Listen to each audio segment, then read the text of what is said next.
ولا لي سواه ودمع يسيل على. السلام علیکم ورحمۃ اللہ وبرکاتہ. ریڈیو HRDF میں خوش آمدید. بہت سی قدرتی آفات جیسے سیلاب، طوفانی بارشیں، لینڈ سلائیڈنگ اور سمندری طوفان حالیہ دنوں میں اس طرح کی تباہی سے لاکھوں افراد متاثر ہوئے ہیں. 300 سال کی تاریخ میں سب سے زیادہ بارش ابھی ہوئی ہے، جس کی وجہ سے کئی دیہات پانی میں ڈوب گئے. بہت سے لوگ اب بھی ریلیف کیمپوں میں موجود ہیں. بہت ساری زرعی زمین تباہ ہو گئی، مکانات گر گئے، بہت سے لوگ مر گئے. سیلاب زدہ علاقوں میں انفیکشن کا خطرہ ہے. گزشتہ 5 سالوں کے دوران دنیا کے مختلف حصوں میں 1100 سے زائد کیسز رپورٹ ہوئے ہیں، جن میں نپا، چنکی بخار، chikungunya, dengue, avian flu, چیچک، چکن پاکس، سوائن فلو اور کرونا شامل ہے. طرح طرح کی نئی نئی بیماریاں جو سننے میں بھی نہیں آتی تھی، لوگوں کو خوف زدہ کرنے والی ایسی بیماریاں بہت سی جانیں لے چکی ہیں. اس سب کے درمیان معاشی بدحالی ایک بڑی تباہی کے آثار دکھا رہی ہے، جو لامحالہ پوری قوم کو غربت کی طرف لے جائے گی.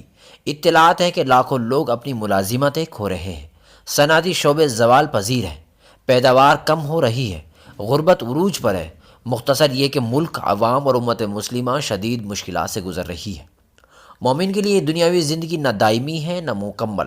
یقیناً یہ ایک دوسری زندگی کی تیاری کا وقت ہے جو ابدی اور مکمل ہے. ایک سب سے اہم چیز جو انسان کو اس کے لیے تیار کرنے کے قابل سب سے زیادہ بناتی ہے وہ مصیبتیں ہیں، جسے آزمائش کہتے ہیں. اللہ تعالیٰ سورہ بقرہ میں آزمائش کی حقیقت اور مومنین کے موقف کو بیان کرتا ہے. اور ہم کسی نہ کسی طرح تمہاری آزمائش ضرور کریں گے، اور دشمن کے ڈر سے، بھوک پیاس سے، مال و جان اور پھلوں کی کمی سے، اور ان صبر کرنے والوں کو خوشخبری دے دیجئے جنہیں جب کبھی کوئی مصیبت آتی ہے تو کہہ دیا کرتے ہیں کہ ہم تو خود اللہ تعالیٰ کی ملکیت ہیں اور ہم اسی کی طرف لوٹنے والے ہیں.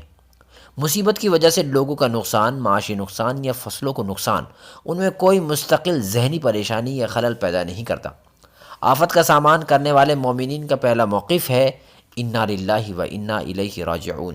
الذین اذا اصابتہم مصیبہ قالوا انا للہ و انا الیہ راجعون اولئک علیہم صلوات من ربہم ورحمہ واولئک هم المہتدون.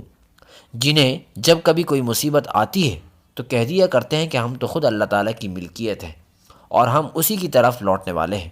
ان پر ان کے رب کی طرف سے نوازشیں اور رحمتیں ہیں، اور یہی لوگ ہدایت یافتہ ہیں.